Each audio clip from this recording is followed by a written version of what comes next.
Welcome, everyone. Thank you for joining us tonight. Tonight's topic is respiratory muscle strength training and head and neck cancer. And our presenter tonight is Dr. Barry Hoffman-Ruddy. Dr. Ruddy has a significant record of peer-reviewed publications.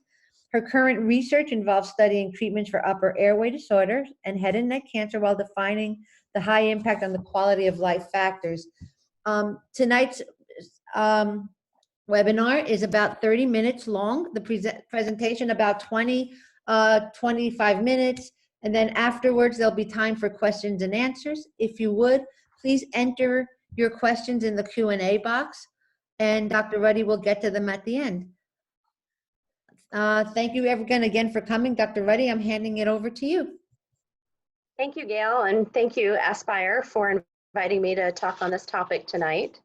I'm going to briefly introduce respiratory muscle strength training as an intervention for cough, voice, and swallow in the head and neck cancer population, and then briefly discuss some of the changes that we see in the upper airway anatomy and physiology across the continuum of treatment for head and neck cancer patients.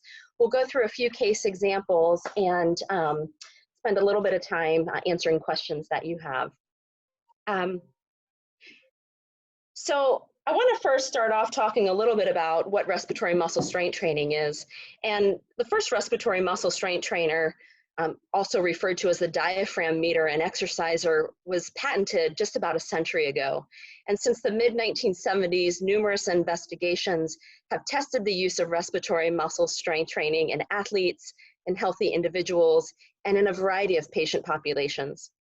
So currently, respiratory muscle strength training can be accomplished with many different devices, and it allows for strength training across the inspiratory and the expiratory muscles.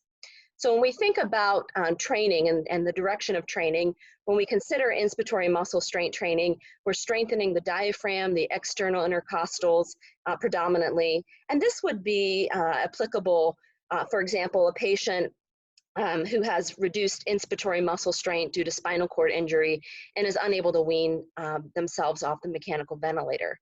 So inspiratory muscle strength training may be the chosen rehabilitation target. On the other hand, if a patient has dysphagia and reduced cough strength, you would want to utilize expiratory muscle strength training. So in the limited time that I have tonight, I want to spend time focusing on expiratory muscle strength training, in particular for a head and neck cancer patient population. So you've got a number of images in front of you. The first one on the left-hand side showing you an expiratory device. This is the RMST 150, and it is a calibrated threshold device, and it ranges from 30 to 150 centimeters of water. When we talk about treating some of our patients and some of the case examples of our head and neck cancer patients, we have implemented the typical training protocol that has been done across a number of studies and other patient groups. And that's typically a 4 to 5 week program. It is a 5-day-a-week program consisting of 5 sets of 5 breaths, so 25 breaths a day across 5 days. And we typically set the training target at 75% of that patient's maximum expiratory pressure. So what's unique about this training is that it is conducted with a threshold device. And what that means is the device is calibrated and a patient is unable to blow air through the valve in the device will not open and air flowing through the device unless they are able to produce the load that is imposed. So if you set the training to 50 centimeters of water, for example, and a patient is able to blow through 50 centimeters of water, the valve will open, air will rush through the device, and they'll be able to complete the task. So I've got a little video. Let's see if this video works. Just bear with me here. Doesn't look like I can get that video. Okay.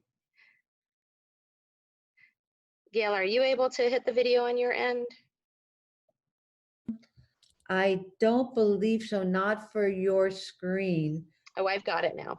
Okay, so this is just an example of one breath in and blowing through the device.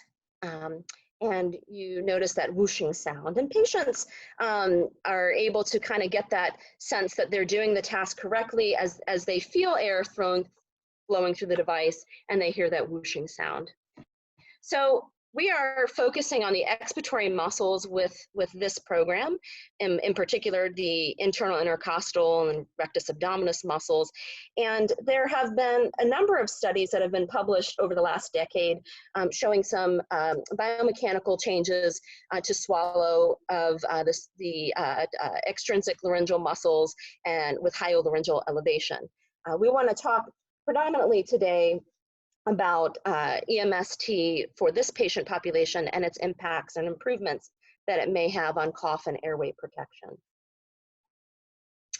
So as I was saying before, a patient has to breathe in and out, and the muscle shortens, and more muscle activity is needed to keep that valve open. So there's always a minimal amount of force, which is equal to the spring strength that you set it at, that's required during that whole breath. So strength is defined by maximum inspiratory pressure and maximum expiratory pressure. And this can alter as a function of age, as a function of gender, as a function of height, and as a function of disease.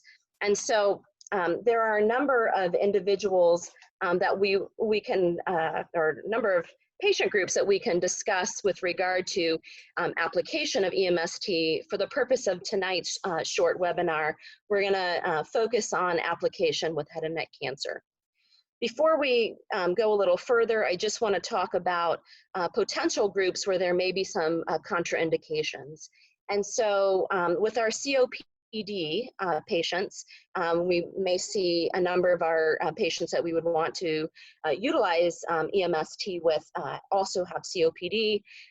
We usually keep the resistance a little bit lower, and we closely monitor them. We typically rule out using EMST with our patients who have uncontrolled hypertension, who have hernia, abdominal hernia, patients in the acute stroke phase. And if we have some concern over safety, we want to think about some of the pressures that we typically produce in our daily activities with regard to speech and cough, and those higher pressures ranging 200 to 300 centimeters of water. But our head and neck cancer population is unique, and unique because the anatomy may be altered due to the cancer itself or the treatment to cure the cancer, and that could be a combination of surgery, chemotherapy, and radiation. And so we need to really be responsive to the timing of treatment based on the phase of treatment that they are in. And if there's ever any question, we usually work collaboratively with our head and neck cancer team, in particular the surgeon, to discuss the timeline and the appropriateness of using EMST. Just as we wouldn't want to place a neck application of an electrolarynx of a fresh laryngectomy, we wouldn't want to be blowing high pressures through the upper airway for a patient who has maybe a healing trach site or a postoperative fistula. So those are some things that we want to really look at that may be unique, as well as a number of others that may be unique to the head and neck cancer group.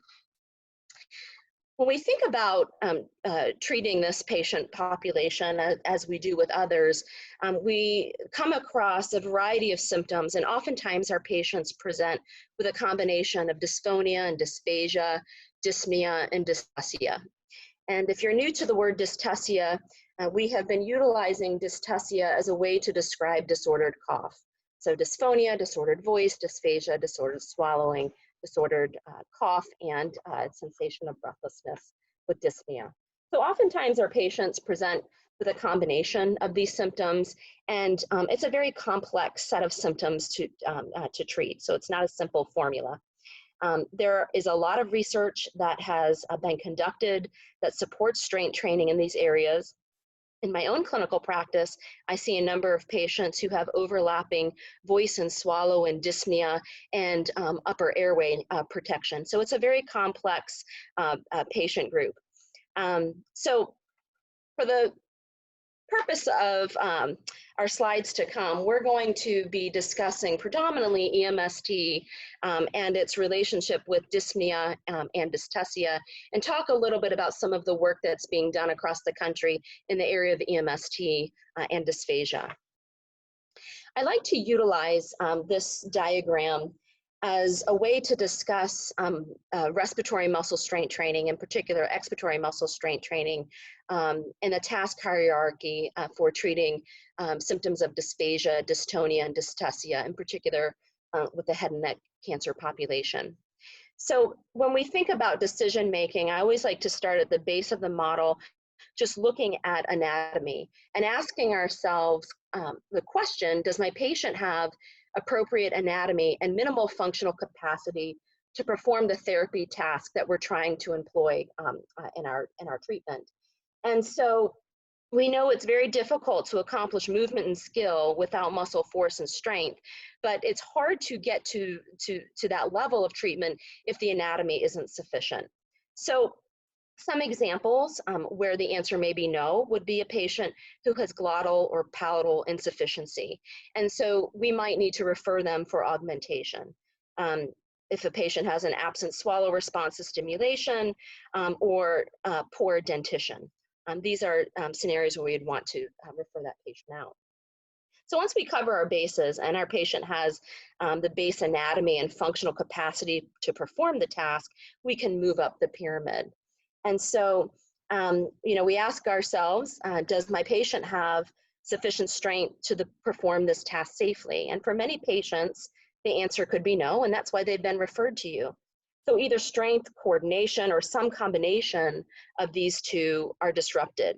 So our goal at this level of the pyramid is to increase strength. So any technique that applies the principles of overload, of repetition, and specificity, right, would apply. So as we move up the hierarchy and we increase strength to perform a task, we then need to work on skill and coordination and transference of that skill. So is my patient able to skillfully execute the task? And so strength is only half of the equation, and oftentimes, particularly in the area of dysphonia and dysphagia, we need to couple our strength training with skill-based training strategies. So RMST can be used as a tool in the toolbox and combined with other skill-based treatments. So our role clinically when we're working with this patient group is to define potential deficiencies in respiratory support and respiratory muscle strength, whether it's from the inspiratory or expiratory side. And it's important to consider that patients who also experience dyspnea and dysfunctional breathing also experience dysfunctional voice, dysfunctional cough, and many of those individuals also experience dysfunctional swallow. And it's important to also remember that increased laryngeal constriction, which occurs with many of our patients due to altered anatomy, due to post-treatment tissue edema and fibrosis, can lead to constriction and alter the upper airway mechanism. So I also want to highlight that in this patient group, oftentimes we are not only dealing with the treatment itself for head and neck cancer, but other changes that can occur due to sarcopenia.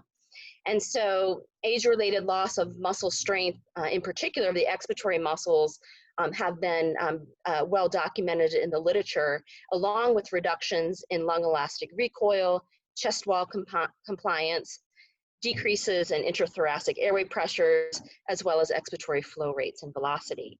And so by the age of 70, we see a decrease of respiratory muscle strength by about 20% in the older population where muscle fiber atrophy occurs.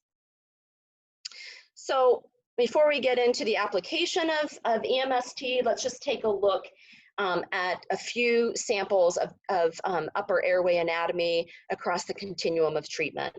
And so pre-treatment, oftentimes we are observing changes just due to tissue bulk prior to whether it's surgery or chemoradiation or a combination of that. And so here's an example of an individual with a vocal fold cancer, the obvious upper airway obstruction causing hoarseness, strain, globus sensation, persistent cough, stridor, and dyspnea. And so this is really just an example of a mass effect in the laryngeal valve, which impedes airflow and diminishes mobility. And so allowing, or providing a proper assessment prior to treatment to assess the stage that the patient is at and their current symptoms, and tailoring treatment at that point, it would be appropriate. Here are some additional examples of increased tissue, the level of the vocal folds on the left-hand side, and in the right-hand side, an example of changes to tissue vibratory characteristics as well as mobility with paresis. When we look across the continuum of changes that occur in radiation treatment, there are some normal tissue effects that underlie certain phases. This is some work that Kate Hutchinson has been publishing and presenting on with regard to many of the late and de-innervation that occurs in some of our late post-treatment for head and neck cancer, radiation treatment for head and neck cancer. So in the early months after radiation treatment, often we see the issues associated with edema of the structures within the radiated field. And as the patient transitions into longer-term recovery, here in the center, we see some chronic fibrosis. And here's a video example where we see some thick secretions, some fibrosis.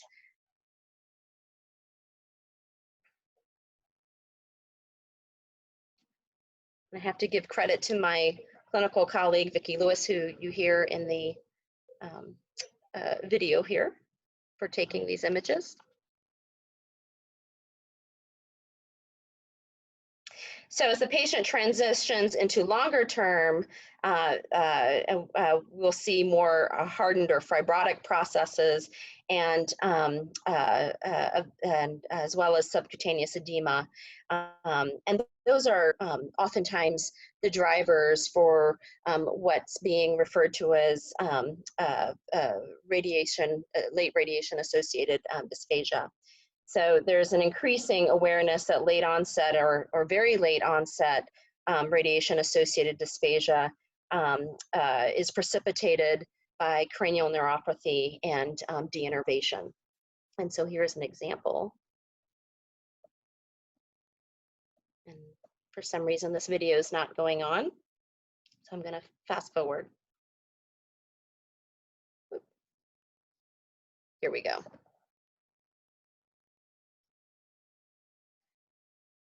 So we see during breathing, we're not seeing maximal abduction, reduced glottic space.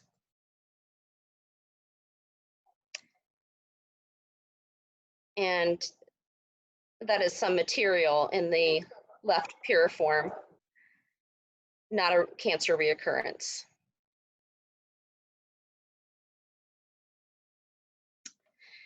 And some additional examples of post-radiation laryngeal edema causing symptoms of dyspnea, dysphagia, and upper airway obstruction.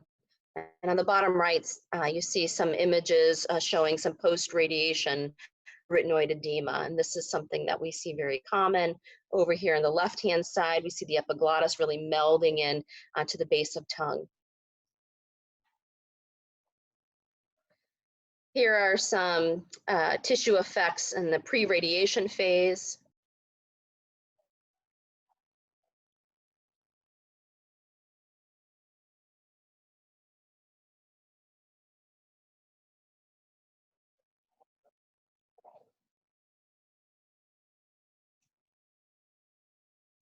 So a lot of secretions, some edema.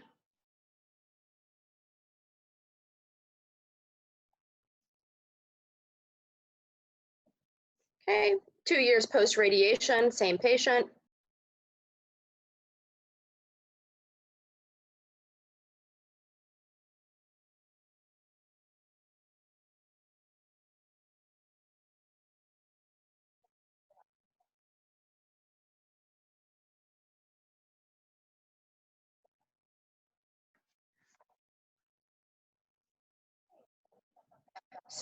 Substantial edema, fibrosis, and limited airway denervation. Sorry about that. So deficiencies in airway protection that we see in our head and neck cancer patients are both associated with the consequence of the cancer side effect of the radiation treatment or the cancer itself. And many times we see symptoms associated with fatigue and shortness of breath, sensory loss. And many of these symptoms can negatively impact aerodigestive functions and in particular airway protection. This is a shared substrate model that was published by Trochet and colleagues that really depict the deficiencies in airway protection and the deterioration of health and quality of life. And there are functionally complex continuum of behaviors with swallowing on one end of the continuum and cough on the other. And so there's a significant overlap between the control mechanisms for both swallow and cough. Both are consist of highly coordinated sequences of structural movements, and both require reconfiguring of breathing patterns. And so there's also some overlap in the sensory and their motor control execution of two behaviors. So I want to spend some time talking about cough. As many of you know, cough is an airway protective function and is a mechanism that protects the airway by creating a scrubbing action and removes material from the airway when high linear airflows are developed. And so in order for us to generate those high velocity airflows, three things need to occur. First, a big inspiration. Second, closing off of the vocal folds to allow the ballistic features of cough and a forced expiration. And so what you have on the screen here is a schematic of a cough airflow waveform. And over here on the left-hand side, this is the inspiratory phase. The compression phase, this is the time when the vocal folds are closing. Our expiratory phase, rise time, and cough volume acceleration. So important work by Carol Smith-Hammond and followed up by Teresa Pitts and colleagues have shown that there is a relationship between impaired cough and impaired swallow. And so what you see here on the right-hand side of the screen is the cough airflow waveform of a patient who has mild aspiration. And so a very shallow inspiration, no compression phase, and reduced cough volume acceleration.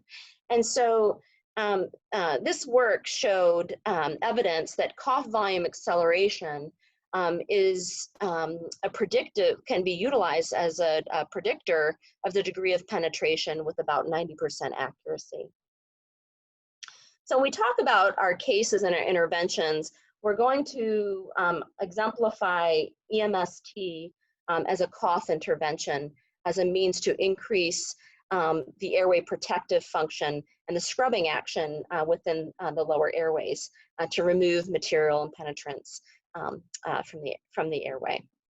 So here's an example of two cases. The first one is an 82-year-old female with 7 years post-radiation treatment.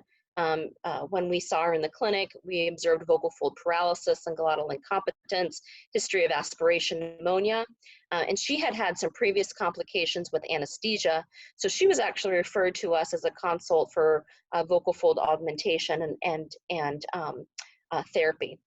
The second patient is a 59-year-old male. We saw him 4 years post radiation therapy. He had presented with a vocal fold paralysis. He had also had severe trismus. And so he was an individual who was being evaluated initially for a thyroplasty to reposition the paralyzed vocal fold, but because he was unable to be intubated, we saw him in the clinic and evaluated him for an office-based procedure and follow-up therapy. So we were able to offer these patients an awake injection, vocal fold augmentation, and we studied patients' cough pre and post injection. And our thinking in studying cough is that if we are able to improve the compression phase and provide better closure, that cough would improve. And it did improve, but not substantially. And so this data is really depicting some of the changes that we saw, immediate changes in cough. When we take a look at other ways to augment that surgical outcome, we decided to introduce expiratory muscle strength training. And so following office-based injection, patients were provided expiratory muscle strength training for 4 weeks. They conducted the training 5 days a week, 5 sets of 5 breaths. And our outcomes in terms of cough are shown here. Schematically on the left-hand side shown here is the pre-EMST cough, and on the right-hand side is the post-EMST cough. So post-EMST and vocal fold injection, we saw improvements in inspiratory phase duration, the compression phase duration, and their expiratory phase rise time. And importantly, we saw an improvement in their cough volume acceleration, which translates to a faster, a sharper, and more ballistic cough, and perhaps a better ability to protect the airway. So we then took a look at a case series of patients, 3 individuals ranging from 43 to 65 years old. They were 3 months post treatment for oropharynx head and neck cancer. And we measured strength of their expiratory muscles with this device. This is actually a digital manometer. So if any of you are wondering how do we get our measurements to determine where to start training, in our studies we use this digital manometer to assess strength. There are ways to initiate training without a manometer if you don't have one in your clinical setting. So we use this to measure MEP, maximum expiratory pressure, and then we measured peak cough flow from a voluntary cough. And these patients also underwent 4 weeks of EMST therapy, 5 sets of 5 breaths, 5 days a week. And so what you see across these cases is that there was an average of 77% increase in their maximum expiratory pressure and about approximately a 47% increase in peak cough flow. And peak cough flow is something that can be measured relatively easy with a peak flow meter, and peak flow meters can be are obtained relatively inexpensively. Usually you can purchase them in your local drugstore. Walgreens or CVS is what we have in our area. Typically, if you look in the section where they sell blood pressure cups, you might find some asthma equipment and a peak flow meter maybe sitting on the shelves. These come in both digital and analog, and they're pretty small. You can stick it in your lab pocket, your coat pocket, and utilize some bacterial filters and be able to collect these measures fairly easily. So a second purpose of the work that we were doing in this case series was to quantify EMST and the improvement that we see in cough function using a computational model. And so we utilize peak cough flow as a variable to quantify changes that occur as a result of EMST. And let's see if I can play these videos simultaneously. This is looking at the airflow velocity in our pre-EMST, and here we see in our post-EMST. And the result that we found in this biomechanical model was about a 41% increase in the magnitude of airflow at the level of the vocal folds. And you know, that area is the region of constriction, and so you saw the color move towards red. What we also wanted to do with this biomechanical model was to assess the function of cough with airway penetrance. And so in our model, we were able to simulate how penetrants move along the airway with different trajectories by placing a particulate. And what we placed was basically 1 millimeter in diameter, which was similar in density to an apple. And over here, when we look at the data, what we see in our post-EMST group, our post-EMST model, that the results demonstrated a substantial improvement in airway clearance. We looked at that also with liquid droplets. And so we, again, placed a liquid droplet at various parts along the upper airway passage. And then we studied the trajectory of that liquid penetrant as a function of cough pre-EMST and post-EMST. So in this very first video, if you watch that blue little dot on your screen, it's going to just sort of drop down below the vocal folds, and gravitational forces will pull on that droplet. And what you see is that many of these particulates are able to be mobilized out of the airway. And so, sorry, this was actually our strong cough. And this is an example of what happened with the weak cough. And you start to see the gravitational forces start to pull that droplet below the vocal folds and lower into the airway. And when exposed by cough, which I'll show here in this, I'm sorry, this video is not sharing the data that I wanted to display to you, but what we saw in this droplet breakup pattern for a weak cough is that when it was exposed to cough, it actually broke up into many little droplets and sort of scattered in the lower airway. So our results demonstrated that EMST is a viable rehabilitation strategy for cough, particularly for those undergoing treatment for head and neck cancer.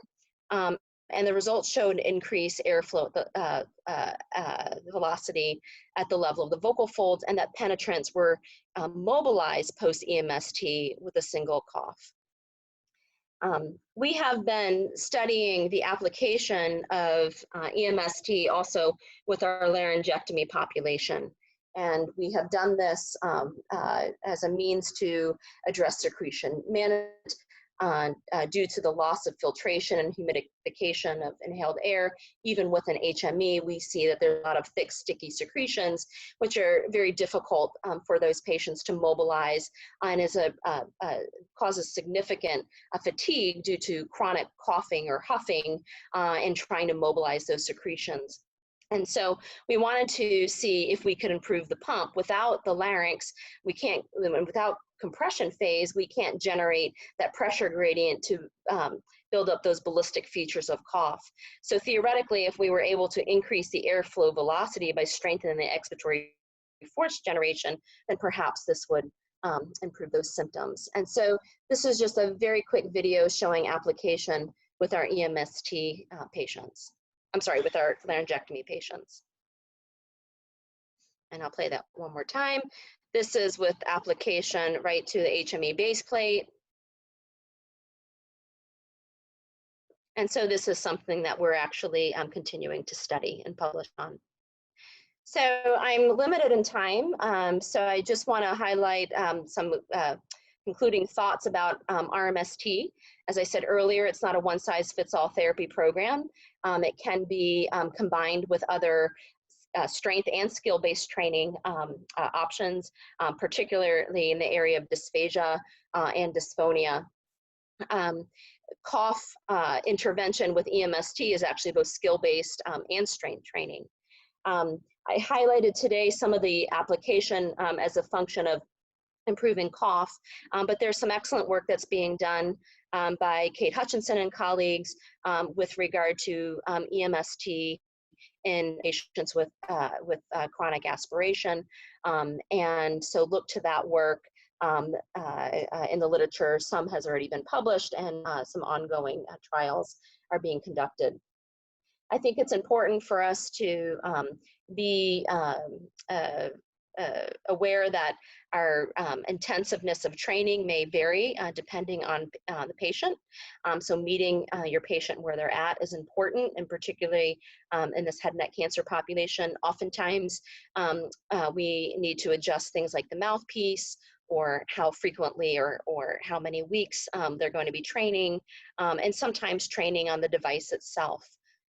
More intensive involvement of the caregiver may also be an option. So I know we're out of time. I'll stop now and answer questions that may arise. Dr. Reddy, if you click on your question and answer tab, you should be able to see them. If not, I'll read them to you. I can see them. Okay, just start where you want to start and go right ahead. Okay. So I'm answering, their question is, what exactly are the anatomical changes that we would expect in the areas with edema after an EMST program is completed? This is not a treatment that is focused on addressing edema. So I don't know that we have had any studies where we've been observing changes to edema as a function of RMST treatment.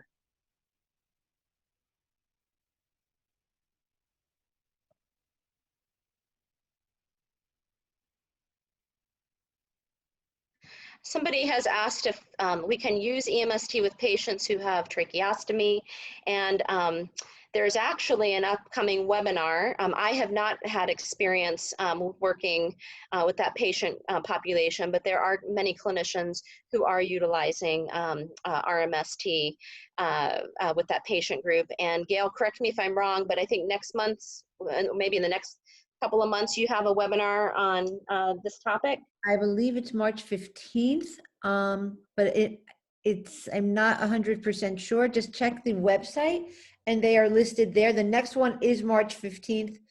Whether or not Dr. Lewis or Vicki Lewis is going to address tracheostomy, I don't know. Okay. Another question, let's see, how did you make sure that cough improved from EMST or vocal fold medialization? So the design of that study, we measured cough pre-post injection, and then we measured it, and there was a waiting period before we actually started EMST, and then we measured cough again pre-post EMST. So the changes and I went through that data really quickly, but I'm happy to help discuss that further offline. There's two sets of data looking at cough as a function of medialization and cough as a function of medialization plus EMST. So somebody asked, do EMST devices fit most stomas? Well, I can tell you that we were pleasantly surprised when we learned that the EMST device that is distributed by Aspire Products fit nicely into a base plate. And so we have, for research purposes, have some adapters that we use just to make sure that there isn't any leaks and to make it easier for the patient so they don't have to keep taking the device out of the base plate and putting it back in. But again, I'm happy to talk a little bit more about that application. Somebody had asked who's publishing work with laryngectomy patients. We have been studying this for several years. We have a few case studies and case series. We also have a paper with another group that is under review right now. And again, if there's any questions, I'm happy to answer offline a little bit further.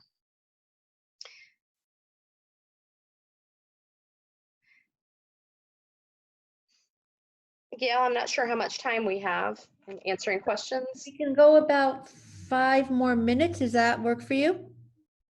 Sure. Okay, that should give us about, let's say, 2 to 3 more questions.